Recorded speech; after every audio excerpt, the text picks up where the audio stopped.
I like that crowd. That's a nice group of people. Thank you very much. Standing ovation. Thank you. President Trump, thank you for doing this, as we said. And you heard the reception there. The business people of Chicago, like everywhere else, they like a lot of the things you want to do in terms of tax cuts and some of the spending proposals. But like many business people, what they're often worried about is the cost. Mm-hmm.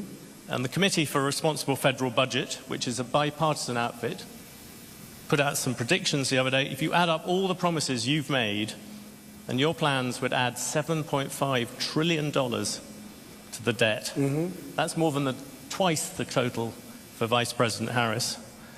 You're on course to push up debt up to 150% of GDP. You know, this is a very business-like audience. Yeah. Why should they trust you with that? Because we're about growth. She's got no growth whatsoever, and we're all about growth. We're going to bring companies back to our country. You look at, even today, as I was driving over, I see these empty, old, beautiful, like steel mills and factories that are empty and falling down. Some have been converted to senior citizens' homes, but that's not going to do the trick. And we're going to bring the companies back. We're going to lower taxes still further for companies that are going to make their product in the USA. We're going to protect those companies with strong tariffs, because I'm a believer in tariffs. I'm not sure that you are. I don't think you are, but I congratulate you on your career. But to me, the most beautiful word in the dictionary is tariff. And it's my favorite word. It needs a public relations firm to help it, but to me it's the most beautiful word in the dictionary. Tariffs, do you think that will bring in the revenues? To use another bipartisan group, yeah, Peterson Institute, they say they only bring in $200 billion. That is that's barely the cost of 2 of your promises. Yeah, but that's like, for what company are you talking about, okay? Look, I've brought in with tariffs, and I was just getting started. Then COVID came, and we had because I tell you what, I did a very good job in COVID. Nobody knew what the hell it was. I call it the China virus because I like being a little more accurate. But when that came, but we got hundreds of billions of dollars just from China alone, and I hadn't even started yet. But tariffs are two things, if you look at it. Number one is for protection of the companies that we have here and the new companies that will move in, because we're going to have thousands of companies coming into this country. We're going to grow it like it's never grown before, and we're going to protect them when they come in, because we're not going to have somebody undercut them. And I could give you an example of this if you want. Would you like me to? Because it just happened. Give me a quick example, then I will come back. I just found out about it. So I've been talking about for the last year about Detroit and how horribly it has been. You know, it's just horrible, because we've been talking about Detroit's coming back for 40 years, and it's never come back. And it's very dependent on the car industry. Well, they've lost 60% of the business over a long period of time. And what happened is I found out a friend of mine builds auto plants. That's all he does. He builds auto plants. That's what he's good at.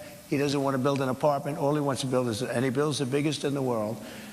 And for the last year and a half, if anybody's heard me speak, I was talking about Mexico as a tremendous challenge for us right now, tremendous. China is building massive auto plants in Mexico. And they're going to build them, and they're going to take those cars and sell them into the United States. They're very near the border. And they're going to have all the advantages and none of the disadvantages. And that's going to be the end of Michigan. It's going to be the end of, frankly, South Carolina. Going to be the end of everything. So I've been talking about this, and I said to him about 9 months ago, I said, you know what? I want you to do me a favor, John. His name is John. I don't want to give his last name because he might not like it. But I said, I want to see an auto plant. I want to go and see one of these. You know, you press a button and everything works, right? I want to see one of the big ones. He said, all right, good.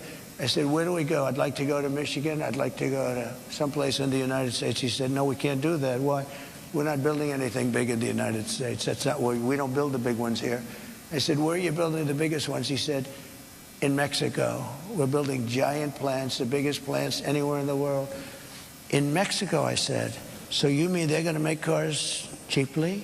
They have advantages over labor and other things, and they're going to sell them into the United States, and they're going to put Michigan out of business. Is that what? I don't know anything about that. All I do is build the plants. If you want to see a plant, we'll go to Mexico. I'll show you the biggest plant in the world. That was 9 months ago. I saw him, and I talked about it all the time because I think it's a serious threat to our country, because not only autos, but other things. So then I see him 2 days ago. I was talking at another club, very nice club, and like this, except, I don't know, I think you people are probably even wealthier, okay? This was in Detroit, okay, which was appropriate. And I was showing them all sorts of charts about how their car, it's just gone down. It's like terrible. And I saw him, and I said, oh, how are you doing? How have you been? I said, could I ask you, how are those plants that you mentioned, those giant plants that you're building in Mexico, how is that coming along? Have you finished them? No, sir. They abandoned the project when they heard you're running. They abandoned the project when they saw that you were winning and doing well. I said, wow, isn't that beautiful? All the same. Because I told them, and I said it publicly, they're not going to sell one car into the United States. I said, if I run this country, if I'm going to be president of this country, I'm going to put a 100, 200, 2,000% tariff. They're not going to sell one car into the United States because we're not going to destroy our country because I know you're an anti-tariff guy, but I'm the exact opposite. If I had, there was no other way I could have stopped them other than, what am I going to do, negotiate with Mexico or China? You're not going to get anything from that. I said I'm going to put a 100, 200, or 300. I'm going to put the highest tariff in history, meaning I'm going to stop them from ever selling a car into the United States. So I just see the guy by accident. I see him. He says, sir, they've abandoned and by the way, they built foundations. They were really rocking. They were going to do it. They thought that I was going to win, or maybe they're just holding off. I tell you this, if I don't win, those factories are going to wipe out this country. They're the biggest factories ever built for cars. They're going to wipe out our country. If she wins, and she doesn't know what the hell she's doing. If she wins, she's not going to be thinking about, I couldn't, every speech I made having to do with cars, but every speech I made having to do with tariffs, I'd mentioned that our country is being threatened by Mexico. Now, all of those things, beyond even the car companies, all of those things are now dead. They're dead. I asked him, will they start? Probably not. They're dead as a doornail. If she gets in, it'll start up again. President Trump, I'll let you give your example. No, you talked a lot about tariffs. You look at the American economy, 40 million jobs rely on trade. It counts for 27% of GDP. Okay. If you cut that off, that's also going to have an effect on many, many business people here. Yeah. Tariffs also have another side. Isn't that something that you have to acknowledge? No. You could be plunging America into the biggest trade war since Smoot-Hawley. But there are no tariffs. You're going to stop. There are tariffs already at the moment. There are no tariffs. All you have to do is build your plant in the United States, and you don't have any tariffs.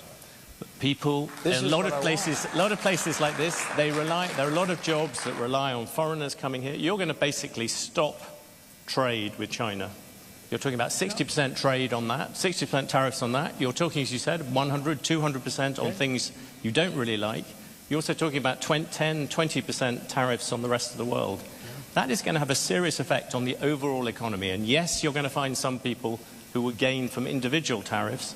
The overall effect could be massive. I agree it's going to have a massive effect, positive effect.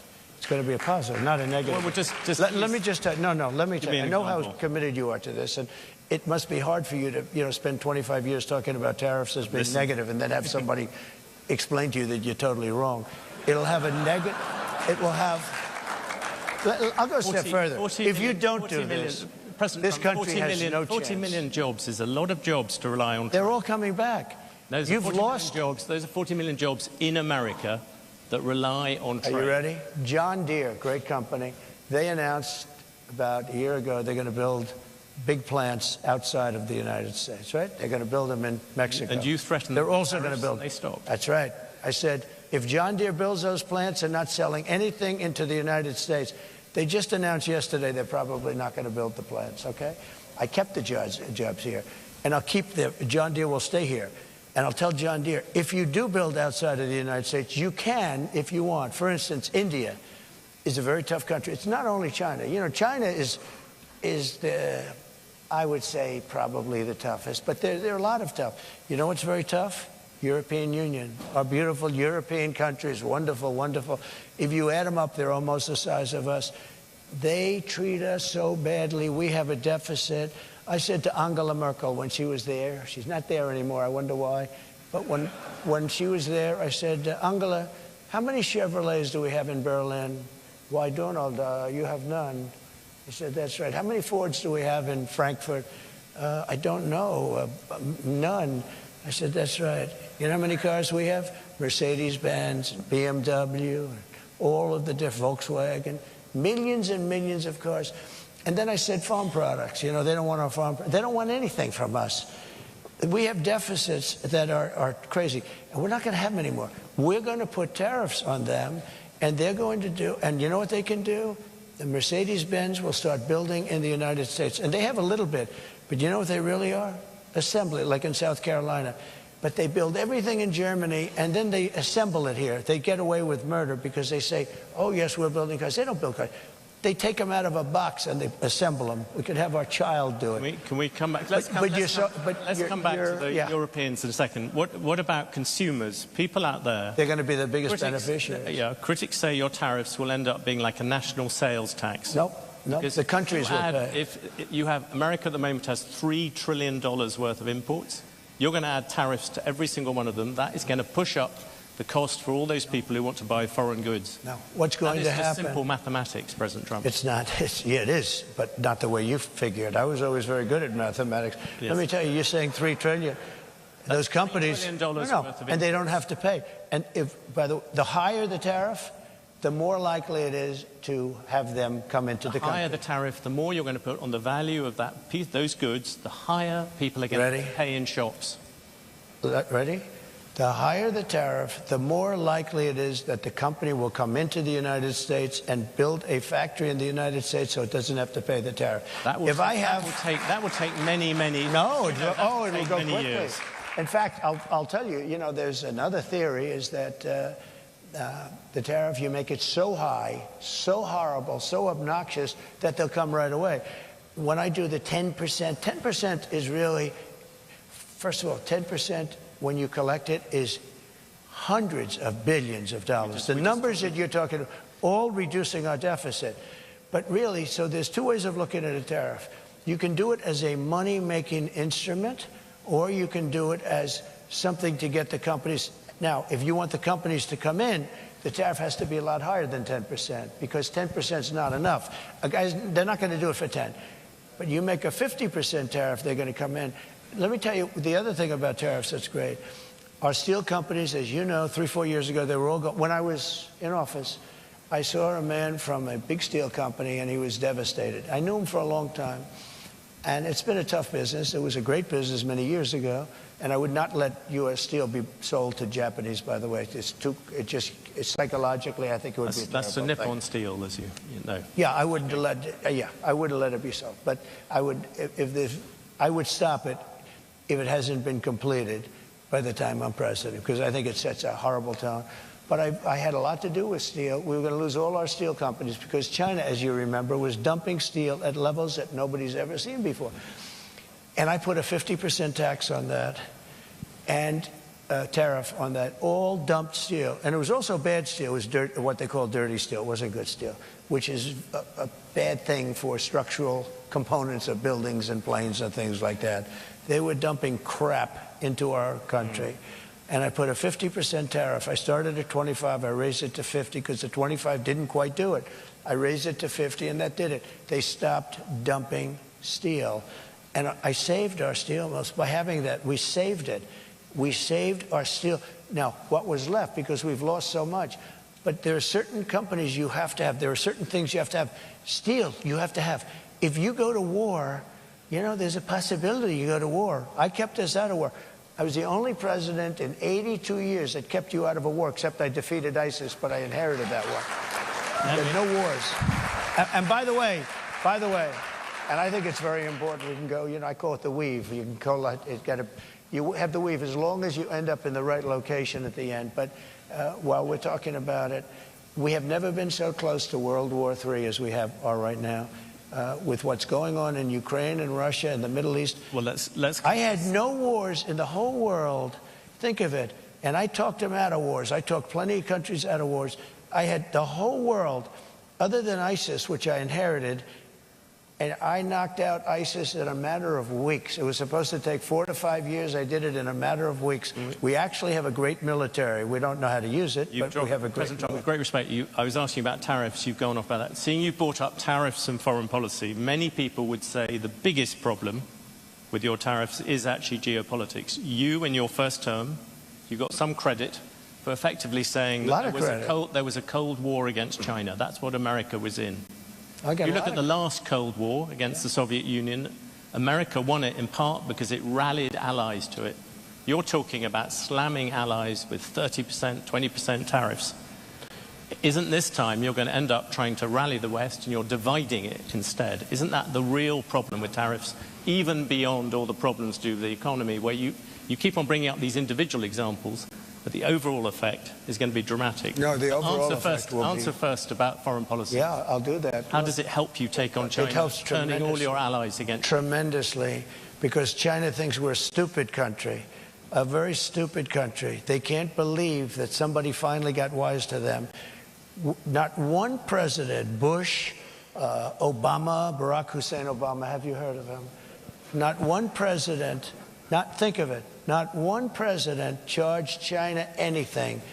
They said, oh, they are a third world nation, they are developing. Well, we're a developing nation too. Take a look at Detroit.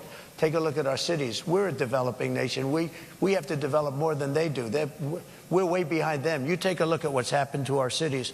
So what I'm saying is this. My question was about your allies, not about China. You are going to annoy the people our allies, to rally behind you. But our allies have taken advantage of us more so than our enemies. Our allies are the European Union. We have a trade deficit of $300 billion with the European Union. Our allies are Japan. You know, Abe was a very good friend of mine. He was a great guy, great. And I said to him in Japan, he was assassinated. And he was a great man. He really was. I didn't see too many like him. And he got very sick and he had to take off. And then he was actually making a comeback. He was going to make a comeback and he would have won easily. But he was a great gentleman, handsome, wonderful man, respected by everybody. And I went to him and I said, Shinzo, we have to talk. What? Trade. And he goes, I'll never forget it. I know. I said, what do you know? I knew you'd come to me. Why do you say that? Because I can't believe, I wouldn't tell the story if he was alive, actually. He said, I can't believe how many years it's been that nobody even negotiated with us in America. I said, Shinzo, you have to pay for your cars. You're sending millions of cars. You don't accept a car from us. You don't have one car that you accept, and yet we're selling 3 million, 4 million of your cars. I said, Shinzo, on agriculture, you won't even accept our agriculture. And I renegotiated the whole trade deal from a little disadvantage because I was stuck with a bad deal. I mean, I got stuck. We have trade deals that were so bad that I said, who are the people that are doing it? They're either very stupid or they're getting paid off, okay? It's one or the other. It's very simple. We have the worst trade deals all over the world. South Korea, I love South Korea. They're wonderful people, extremely ambitious. They have a money machine. We protect them from North Korea and other people. North Korea is very nuclear. I got along with him very well, Kim Jong-un. Yes. But wait, they don't pay us anything. And I said, this is crazy. If I didn't put tariffs on, you know, the motor companies, the car companies, they make most of their money at small trucks. I put tariffs on China, but I put 27.5%.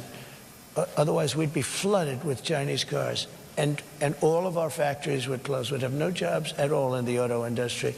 That goes for electric, by the way, which is a killer, which I've explained, and I don't think I have to bore anybody by talking about it. But I put tariffs on South Korea because they were sending in trucks. And I put tariffs on, fairly substantial tariffs.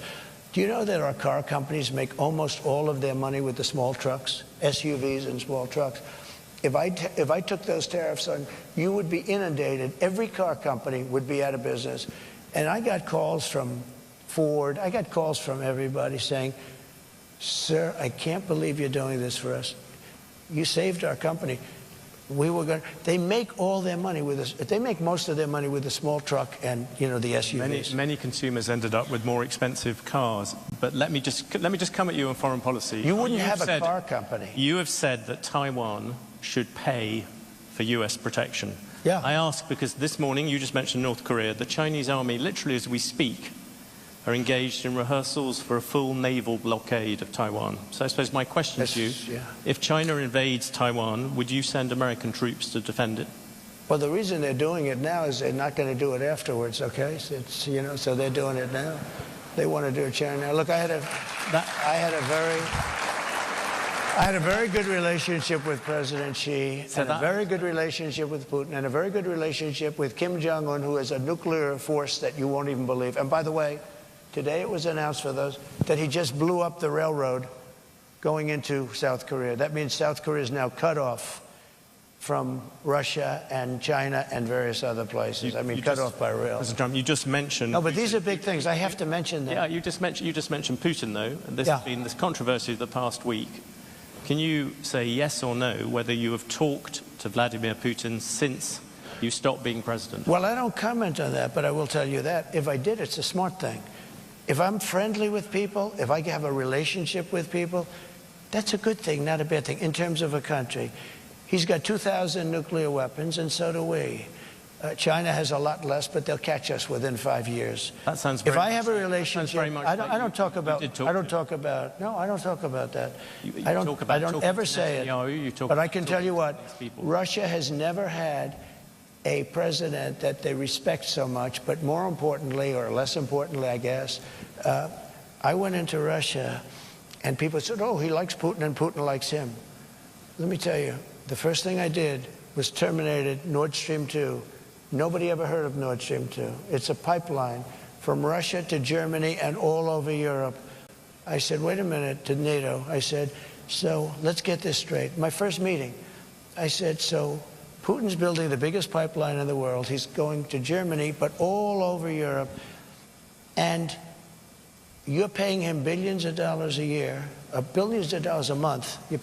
Germany's paying billions of dollars a month. And we're supposed to protect you against the guy that you're paying all this money to. So is there something wrong with my thinking?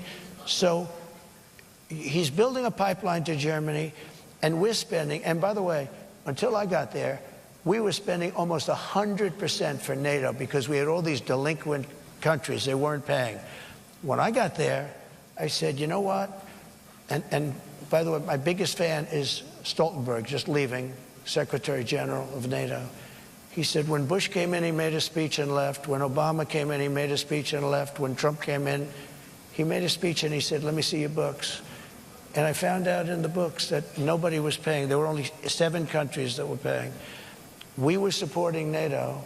They screw us on trade so bad, the European nations. And then on top of that, they were screwing us on the military. So they're taking a tremendous advantage of us, $350 billion deficit on trade. And we're then supporting them.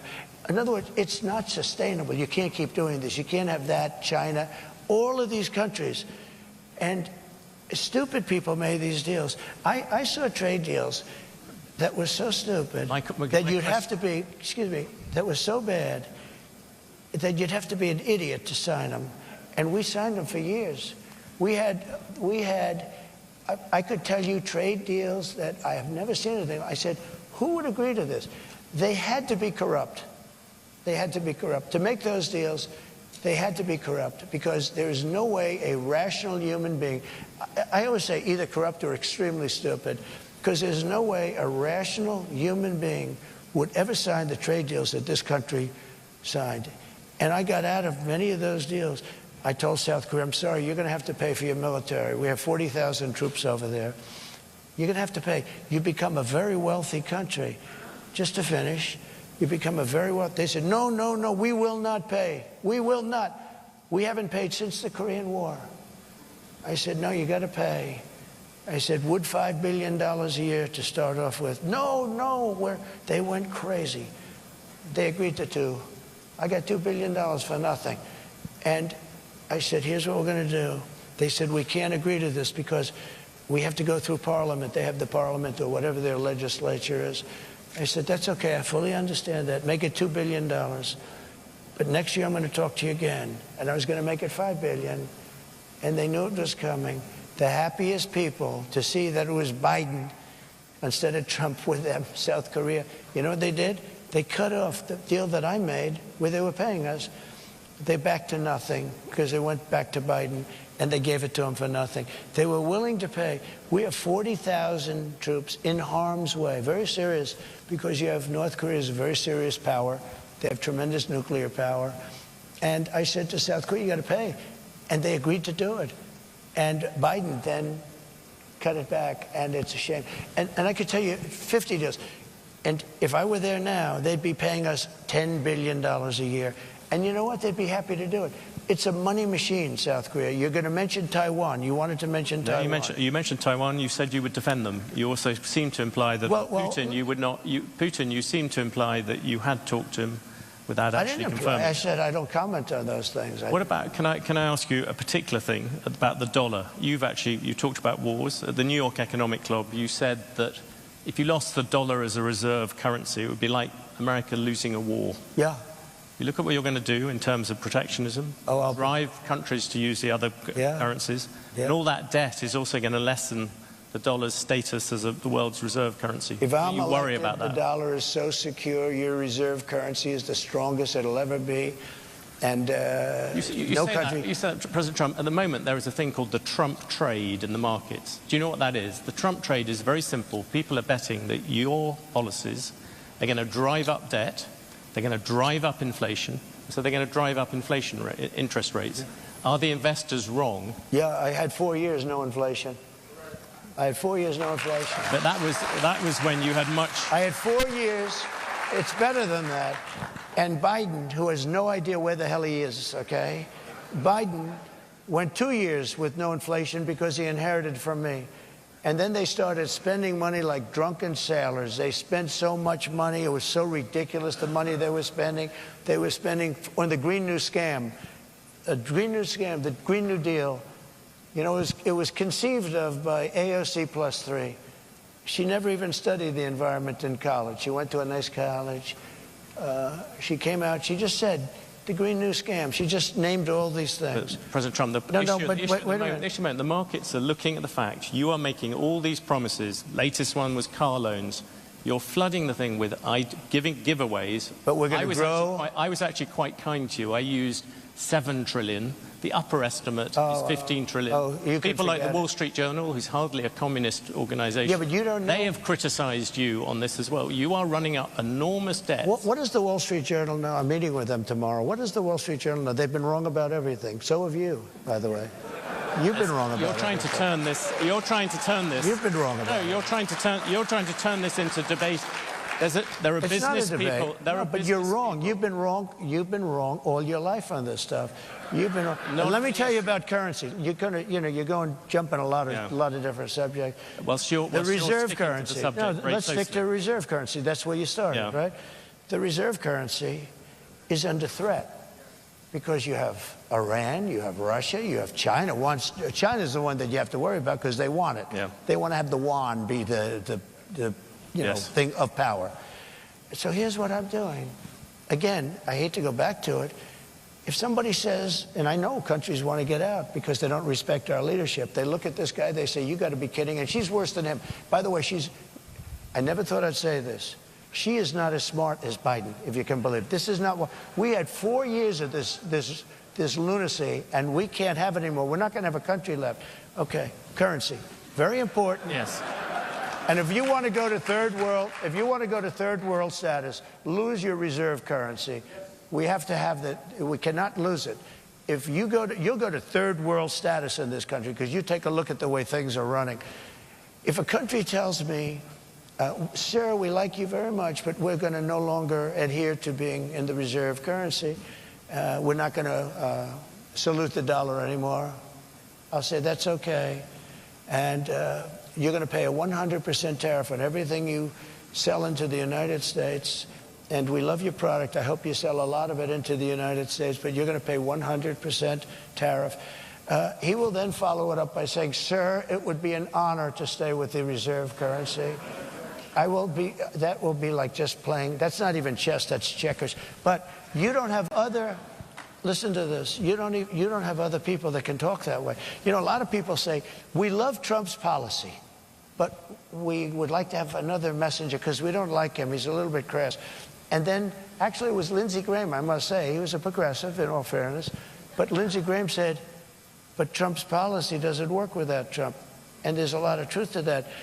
Macron was going to, nice guy, Emmanuel. He's a wise guy, but he's for France, and we're for the USA. You know this story. He was going to tax American companies doing business in France, a very substantial tax. And I told my people, I didn't even like the companies, but I'm representing American companies. And this guy, so I said, call Macron and call his people and say, we're not going to stand for that. And I got Mnuchin and, you know, a lot of guys, smart guys, if I can finish. Yeah. I'll go longer if you want, if it helps. Because you got to be able to finish. You move too quick. No, you got to be able to finish a thought because it's very important. You know, this is big stuff we're talking about. You can't go that quickly. You've gone from the dollar to So let me just tell you. So I said, no, I'm just telling you basic, it's called the weave. It's all these different things happen. Yeah. So let me just say, so I said to Mnuchin, call him up and say, no way. He did, and he came back to see me. He said, they won't do it, sir, it's too late. I said to somebody else, you call him. Then I said, let me do it. And I called him. And I said, Emmanuel, you're taxing American companies very substantially. You're not doing it with other companies. You must think we're stupid. It's not going to happen. But Donald, I cannot do anything. It's too late. Or it was approved by a legislature. I said, that's okay. Here's the story. Every bottle of wine and champagne that you send into the United States, effective immediately, and I'm signing it as I speak, I'm charging you 100% on every bottle of wine and champagne. You know, they like the wine and champagne, right? Every bottle of wine and champagne that comes into the United States of America has a tax on, starting on Monday morning, this was a Friday, of 100%. And that's better than you're doing, okay? And he said, no, you cannot do that. I said, I've done it. It's already signed. Monday morning, he goes, may I call you back? Yes, he calls me back in about 3 minutes.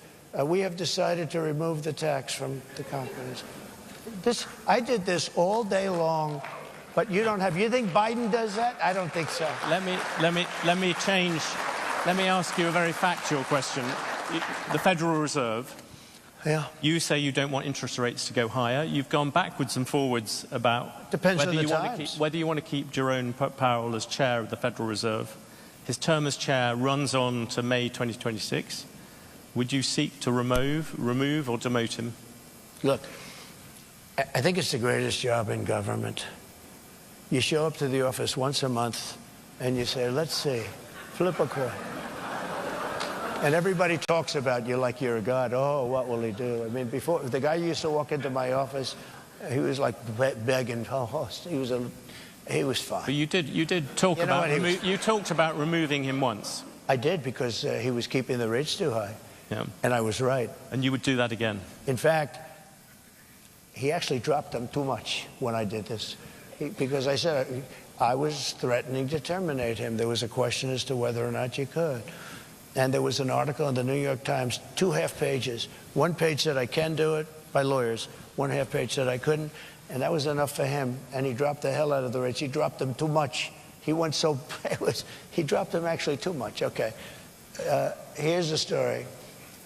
I think that if you're a very good president with good sense, you should be able to at least talk to him. I don't say make the decision at all, but I mean, I've been a very successful businessman. I've done really good, much better. Now people are understanding how good I've done because they're seeing it much better than the fake news wants to give me credit for. Just on really the issue of whether you would... I think I have the right to say, as a very good businessman and somebody that's used a lot of sense, I think I have the right to say that, you know, I think I'm better than he would be. I think I'm better than most people would be in that position. I think I have the right to say I think you should go up or down a little bit. I don't think I should be allowed to order it, but I think I have the right to put in comments as to whether or not interest rates should go up or down. Yeah. When you looked at the Supreme Court, you came up with a list of people I did. who you thought of replacing, bringing in as Supreme Court justices. Yeah. Would you do that with the Federal Reserve? Well, I no longer need it. It was a great thing. In fact, a lot of people said I got elected because of that. I was an unknown quantity. I was very known as a business guy, but I wasn't known as a political person or the leader of a country. And people were very worried about, actually they were worried, am I going to be liberal, if you want to know the truth?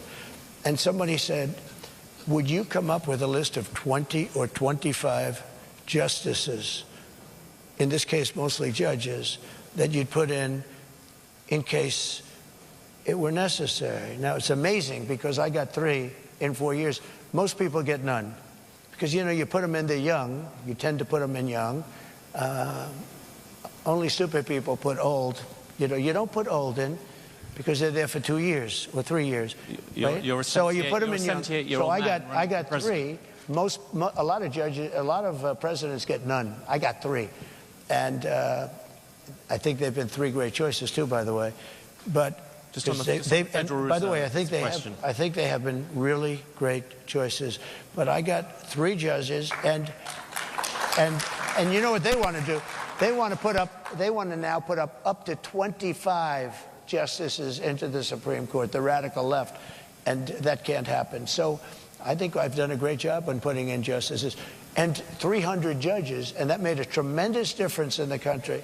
I was a little lucky because Barack Hussein Obama did not get his judges approved, a lot of them. So I ended up with 125 judges before I got there. So again, most presidents don't even get to put a Supreme Court judge in because there's 9, and they're there for a long time. Most of them are there for a very long time. And I got 3, which is a very unusual situation. I got 3 in 4 years. Maybe we can change the subject to technology, seeing you wouldn't answer about the Federal Reserve. The US Justice Department is thinking about breaking up Alphabet, as Google likes to be known now. Should Google be broken up? I just haven't gotten over something the Justice Department did yesterday, where Virginia cleaned up its voter rolls and got rid of thousands and thousands of bad votes, and the Justice Department sued them that they should be allowed to put those bad votes and illegal votes back in and let the people vote. So I haven't gotten over that. A lot of people have seen that. They can't even believe it. The question is about Google, President Trump. Yeah, look, Google's got a lot of power. They're very bad to me, very, very bad to me. I mean, I can speak from that standpoint. They only have bad stories. In other words, if I have 20 good stories and 20 bad stories, and everyone's entitled to that, you'll only see the 20 bad stories. And I called the head of Google the other day, and I said, I'm getting a lot of good stories lately, but you don't find them in Google. I think it's a whole rigged deal. I think Google's rigged just like our government is rigged all over the place. You would break them up, in other words? I'd do something, but you have to have, look, I give them a lot of credit. They've become such a power, and you got to give them credit for that. How they became a power is, really the discussion. At the same time, it's a very dangerous thing because we want to have great companies. We don't want China to have these companies. Right now, China is afraid of Google. Right now, China is a very powerful, very smart group of people. I will tell you that from very personal experience. There's an example of a Chinese tech company at the moment, TikTok. Yeah. You initially wanted to ban TikTok. Now you like it, apparently for some reason to do with Facebook. Yeah. There is a decision coming up, if you became president, its Chinese parent would have to sell it, I think it's by January the 19th. Would you force them to do that? So I originally had it all done, and then I said to Congress, your decision. I said, I'm not going to, pull any strings, nothing. Your decision. You make it. But I had it all done.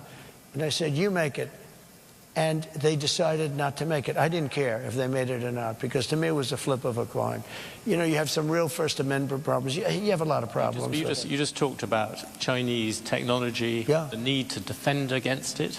Yeah. TikTok and the threat people see to many kind of American children and things like that. Yeah, but why do you no longer see TikTok as a security threat?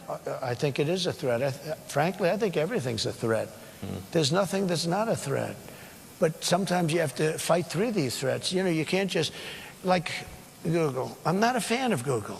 They treat me badly. But are you going to destroy the company by doing that? If you do that, are you going to destroy the company? What you can do without breaking it up is make sure that it's more fair. They do treat me very badly. Oh, and he told me, no way, you're the #1 person on all of Google for stories. I mean, which probably makes sense, to be honest with you. I actually believe most of them are bad stories, but these are minor details, right? And it's only bad because of the fake news, because the news is really fake. That's the one we really have to straighten. We have to straighten out our press, because we have a corrupt press. That's the one we really have. Can I ask you? Can I ask you about Silicon? I was in Silicon Valley recently. You talked to the tech bosses there and the tech people, and there seems to be a real fear that what you would do with tech is you would hand it over to Elon Musk and say, you sort it out. No, I have great respect for Elon. Look, I saw that rocket ship come in yesterday and go right back to where it took off, to the gantry, I guess they call it. And I said, what the hell? I was on a phone talking about probably politics, and the television's on, and I'm seeing this big thing where the white paint was burned off it from that, thousands of miles an hour, the heat. And I see this big, massive tube that's 10 stories, 20 stories tall come down. I told the person on the phone, wait a minute, I'm seeing something I don't believe it. Neither does anybody else here. And I said, wait a minute. I forgot the guy was on the phone. He waited for a half hour. And I watched that come down. And I watched it come down and come right in between those big levers. And I said, and it looked to me like I was going to crash. It was coming in hot. And all of a sudden, boom, you see the motor, the fire kick in.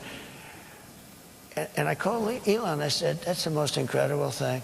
I said, can Russia do that? Nope. I said, can the United States do it? Nope. He's the only one that can do it. And you now want to put him in charge of deregulation. Not deregulation, cutting. Cutting wasteful spending. Cutting. Every single which would include deregulation. I've got to approve it. Every president comes in and talks about cutting wasteful spending. Oh, there's tremendous ways. Give me an example of something you will do that will get rid of government spending. Well, let me give you an example. When I came into government, I was the first thing. An example going forward. Well, no, not but what you did in the past. This is going forward because it's the same thing. When I first sat down, a general came into my office and he said, "Sir, it's nice to meet you. Would you please sign this?" I said, "What is it?" "It's a contract for a new Air Force One," which is actually 2 planes, not one, 2 Boeing 747. And I said, "How much is it?" $5.7 billion. So it's a hell of an expensive plane, but there's reasons for that. He said, "Nope, I'm not signing it." I said, "Who negotiated it?" "Barack Hussein Obama." I said, "I'm not signing it." "Why?" Because there's a lot of fat. He said, "I'm not signing. It's got to have a 3 on it." Anyway, long story short, some of you have heard this. I got it down to, because first week they cut off $400 million. He said, "I'll cut." I met with the head of Boeing. "Wait, Dennis." I said, "Dennis, you got to have a 3. 5.7 is too much. 5.7 billion. He said, "The most I'll take off is $400 million. I said, "Well, that's not bad for one conversation." So he got it down. I said, "Nope, I'm not accepting." Then he took off 2 more. Then he took off. Anyway, 2 months went by, 3 months went by. I thought we blew the deal, and it was okay with me. I didn't care. But we should have a new Air Force One. When we see these planes from Saudi Arabia, from different countries, brand new, and ours is like 32 years old, and it's a very different plane. It's a much smaller plane, the whole thing. The United States should have the best plane, I will tell you. Not for me, but we should have it. Let me just finish. Would you? So he said, he calls up after like 2-3 months. I didn't call him, which is the best way to buy something. Don't call back.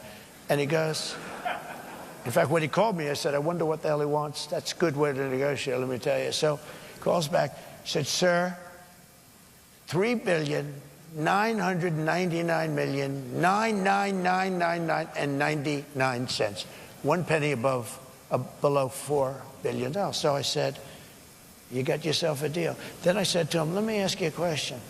So you had a deal at $5.7 billion, and in a period of 2 months, I got $1.7 billion off. That means you're going to make $1.7 billion profit on an airplane. Did nobody ever negotiate with you? Well, not really, sir. They just, this is the price. And they said, we'll take it. And I said, you know, and then I learned, that was my first experience, you know, from that. But then I learned everything is like that. There is so much waste. So I'm getting, think of this, the exact same plane for 1.7 billion less, except I have a better paint job, okay, much better paint job. A different color, red, white, and blue is beautiful. And if you look at every contract, that's one contract, and relatively small compared to most. Think of it, you save 1.7 billion because you negotiate.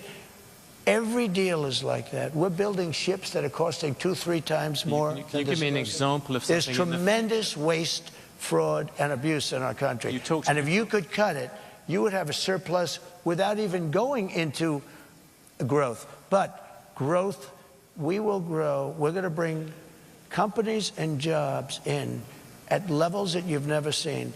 And you would never be able to do it because you're not a believer in tariffs. The only way, let me tell you, the only way you can do it is through the threat of tariffs. It's the only way you can do it. Can we come back to one thing on that? Deal making. You look out across this room, there's some big businesses, but a lot of small ones. A lot of By the way, you've given us a lot of examples of things where you've negotiated with the heads of big businesses. Right. Give you an example, when you put the tariffs on China, much smaller than you're planning to do at the moment, when you put them on, Apple came, you negotiated a difference for them. I did. That's much harder for small business people. Isn't the problem with the way that you do these kind of deals? You're bound to deal with the big companies. It's the small companies who get hit by all these different things and can't find exceptions. Oh, we have exceptions. No, we had an exception rule.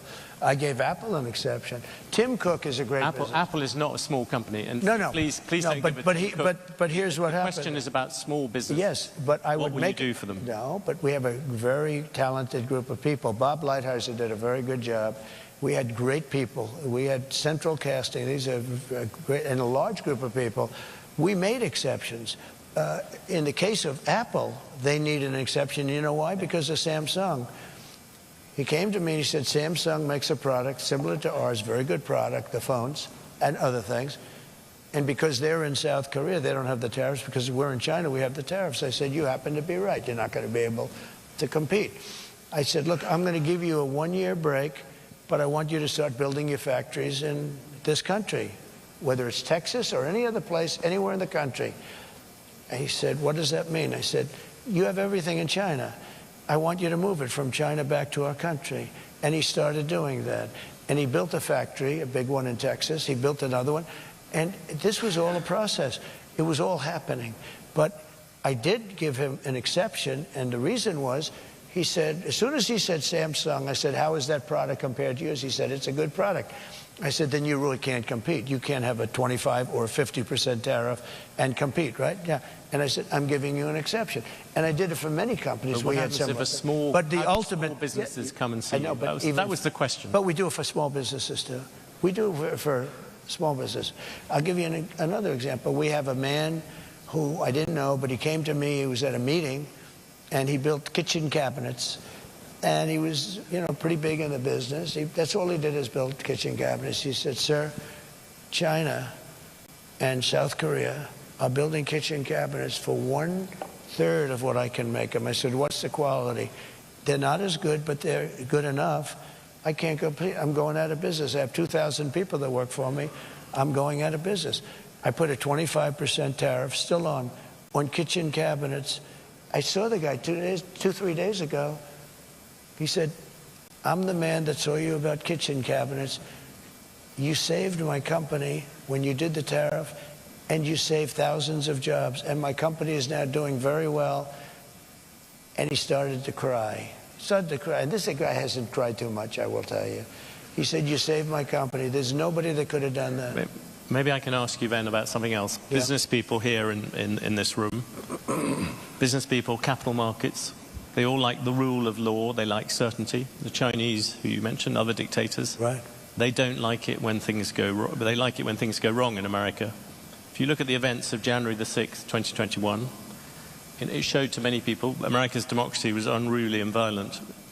Only 3 weeks to go to the election. Will you commit now to respecting and encouraging a peaceful transfer of power? Well, you had a peaceful transfer of power. You had a peaceful transfer of power. You had a peaceful...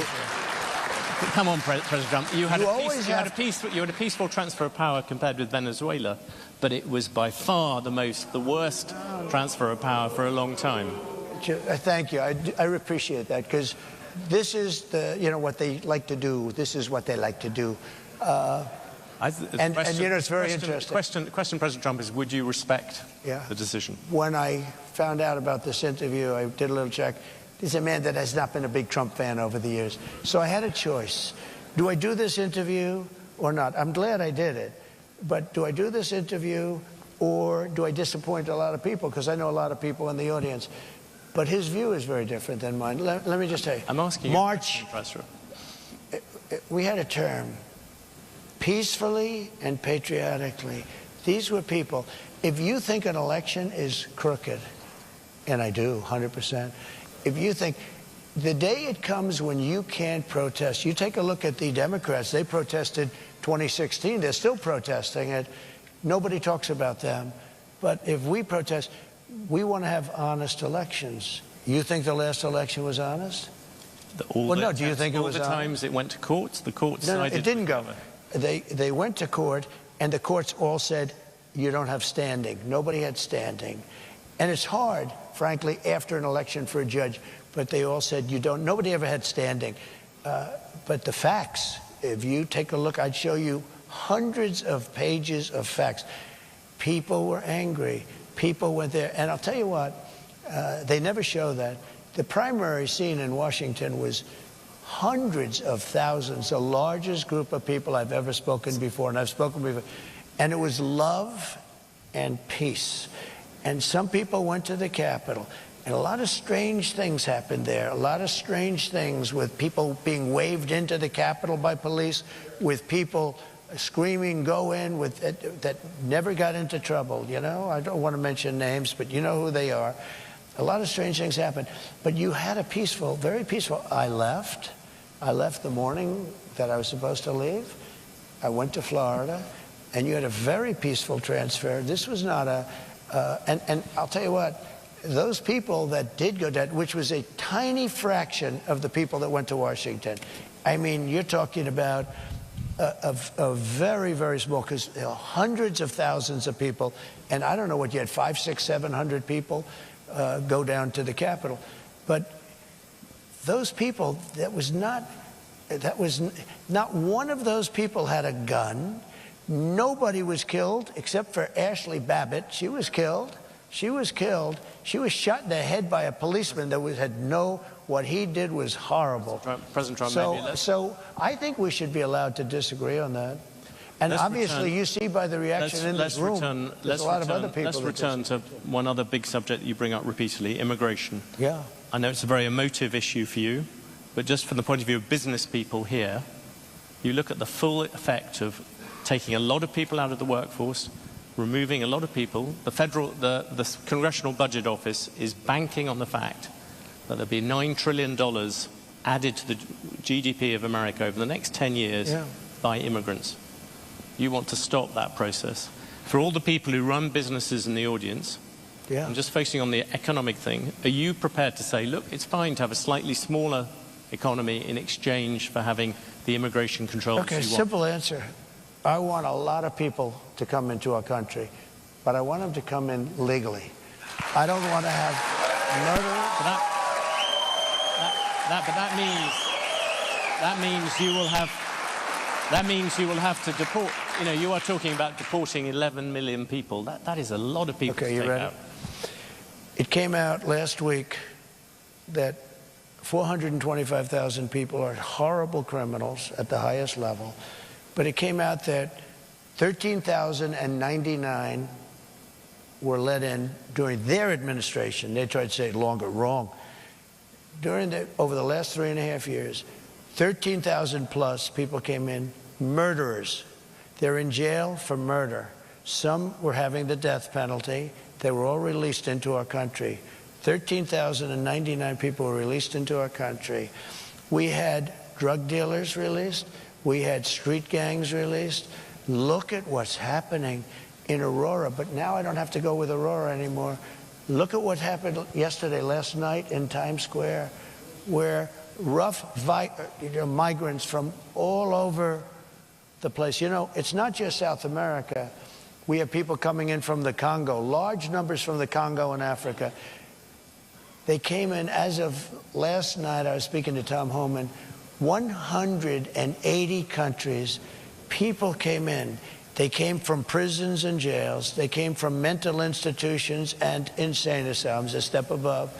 They came from the terrorists. We had large numbers of terrorists come in. When I was president, we had the strongest border in the history of our country. I built hundreds of miles of wall, and walls work, by the way, hundreds of miles. We had the best numbers we've ever had. Now we have the worst numbers, and here's the problem. We have some of the worst criminals in the world coming in. Now, Venezuela, their crime has gone down at levels that nobody's ever seen before because they've taken their street gangs and their drug dealers and they've emptied their prisons, not fully because they can't get enough buses. They've emptied their prisons. They load up the buses and they drive them into the United States, and they're dropping their prisoners into our country. Their crime is down. Their numbers are crazy how low it's dropped. I heard 72, 74%. They've taken their gangs. They've taken their criminals off the street. They've taken their people out of mental institutions, which cost them a fortune, and they've taken them and dropped them into the United States of America. Those people have to be returned. We can't live with thousands of murderers and not the issue I asked you about was the idea that if you reduce immigration, every economist will tell you, if you have fewer people, there is a smaller economy. I like immigration, but they've got to come in legally. Okay. Well, let's finish on two. No, I want to make sure. Look, I don't want to have people that have killed 9 people and they're, you know, a sadistic, crazy nut job. We have to have people that can love our country, that can, you know, that will obey the laws, everything else. You have hundreds of thousands of criminals being dropped in, and Venezuela is one country. Look at what they have done, though, in Aurora. They've taken over apartment complexes. They've gone into the real estate business. See, they're like us, except they've done it with MK, whatever the hell they're called, right? I mean, they have weapons that are so sophisticated, our military doesn't have them. They've taken over parts of cities. In Colorado, you have a place called beautiful Aurora. Take a look at what's happened to Springfield, Ohio, where they dropped 30,000 people into a community of 50,000 people, and it's total bedlam. The hospitals can't be used anymore by the residents. The schools can't be used by the children that were there last year because other people that don't even speak the language. The issue I asked you about, many companies here have a shortage of labor. Yeah, that's good. We'll take care of that. We're going to get people in here rapidly, and they're going to be people that want to be in here, and they're going to be people that can love our country and won't kill people because they don't like the way they look. These are killers, by the way. Some of these killers are among the most evil killers.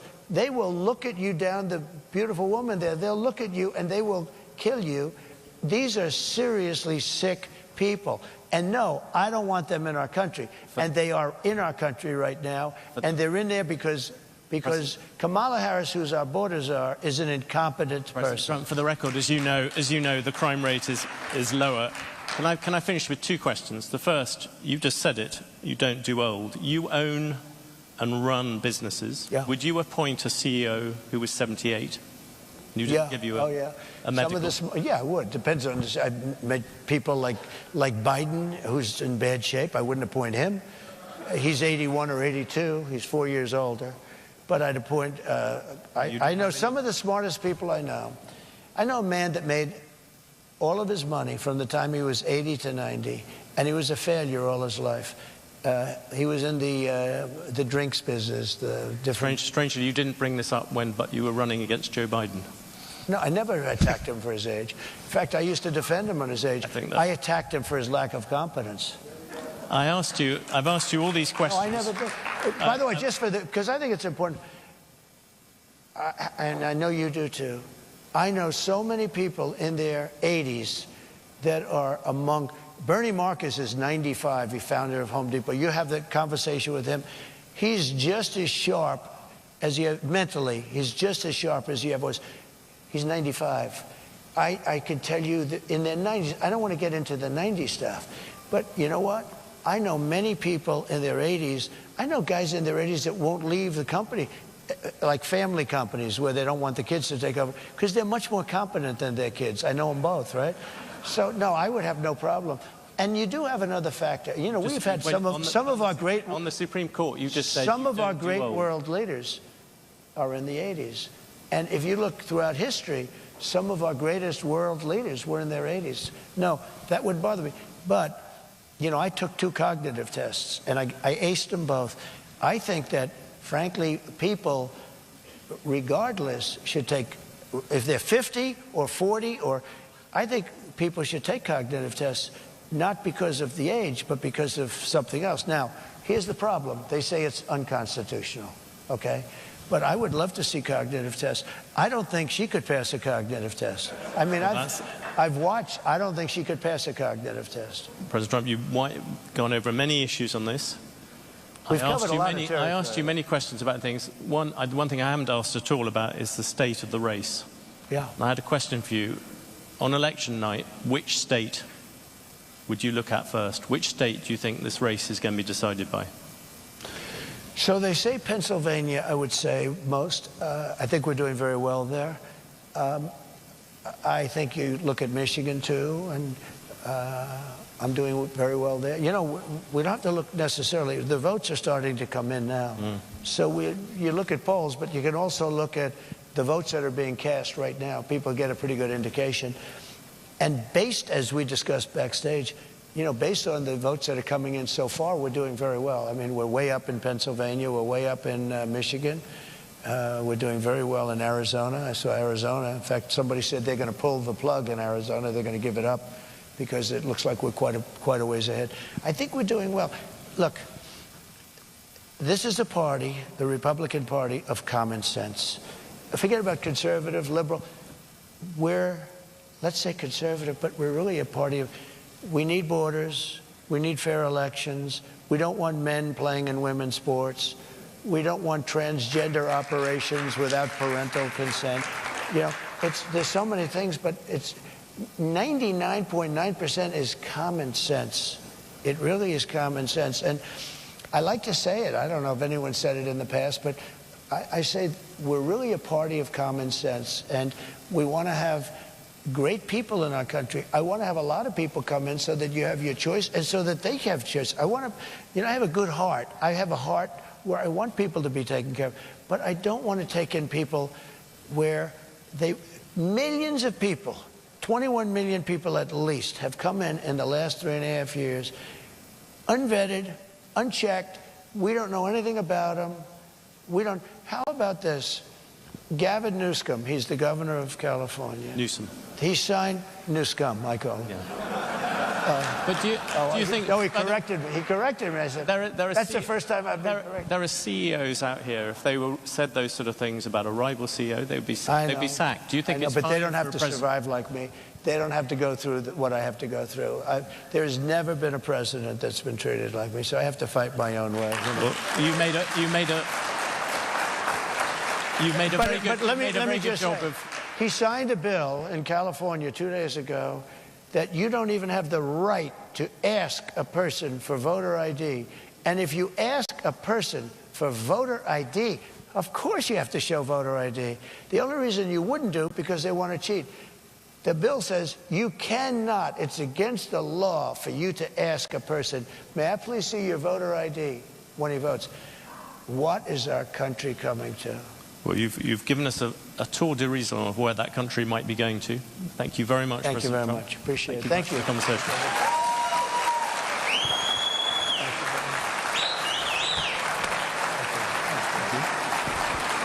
Good job. Come through. I think we come out this way. All right. So